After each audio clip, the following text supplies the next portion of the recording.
Action.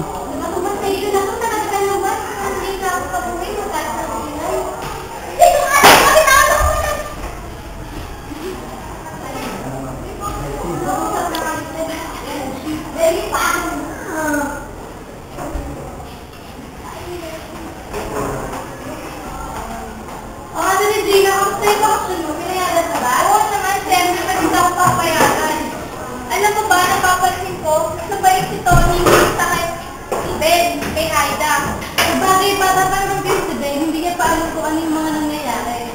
Wag po, tulungan niyo po ako. Ate Aida! Wala na po sa gamot. Tony! Tony! Nasa ka na ba? Nay, bakit po? Bumili ka ng gamot ni Aida, gusto na. Magbibigit lang po ako. Sige. Ben, may tao, gusto na yung pinto.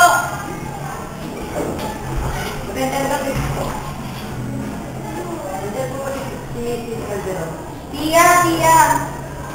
Ate, nandiyan sila Mayor. Anong kailangan nila sa atin? Ewan ko, baka ayusin ka. Papasok sila, Ben. Gandang gabi po. Ako po kayo. Ito nga po pala kasama ko si Atty. David. Ba't po kayo narito? Unang-una misis, kaya ako naparito upang makapag-discargo sa'yo. Discargo? Para saan? Gusto ko lang naman ihingi ng tawad ang aking anak sa ginawa niya sa iyong anak. Humingi na Parito upang makapag-discargo sa'yo. mag-discargo? Para saan?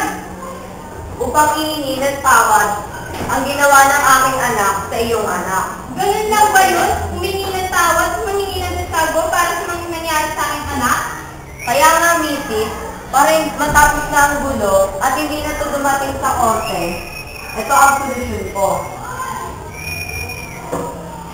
Mga misis, tanggapin niyo yung pera niyo dahil nagkano lang kayo sa akin ito. Ano to? Tuhon? 10,000 pesos? Lumayas kayo sa pamahay ko! Tandaan mo itong araw at oras na ito dahil hindi ko palalagpasin ang kaso mo. Sisiguraduhin kong matatalo kayo sa kaso nyo. Lumayas kayo! Lumayas! Hindi, bakit po na naparin sila, Mayor? Naparito sila upang humingi ng tawad, humingi ng discargo para sa nangyari sa iyong kapatid. Kung si Itay ngay walang nakuha ang hustisya nung siya'y namatay kay Aida pa kaya? Manalig ka lamang at maghintay, darating din sa atin ng hustisya. Saan? Paano kailan? Buhay ang inutang, buhay din nakabayaran. Ate Regina, wala na palang gamot si Aida. Yung inasin na nga palang pinabili ko sa iyong gamot. Saglit lang po yun na ibibili lang po ako. Huwag na masyado ng kapay, baka nangyari sa iyo sa daan. Pero paano si Aida? Saglit lang po, magtiis lang po ako. Alis na po ako. Kung nabak na.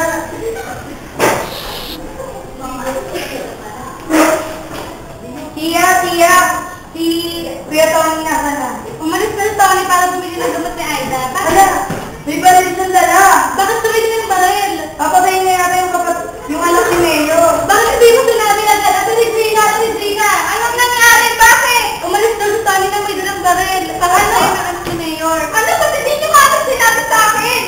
Ben, hanapin mo ang kuya mo doon. Wala na po siya. Ano? Sige, matulog na kayo nila. Ay, ako nang bahala maghintay sa kuya mo. Sige po.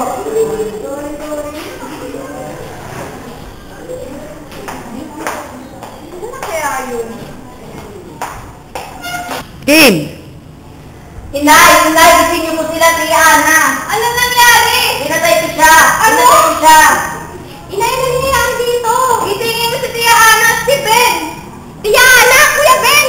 Nasaan ang baril? Ayoko. Sorry, nakalimutan sila. Sino sila? Nabuting yan. Pinatay na ang anak mo ang anak ko. Oo, ang anak ko rin sasaktan. Sigaret. Alam ko namang sasaktan na nila ang anak ko. Kaya lalagay ko na lang sa aking kamay ang hustisya. Tumakbo ka na. Pinatay mo ang anak ko.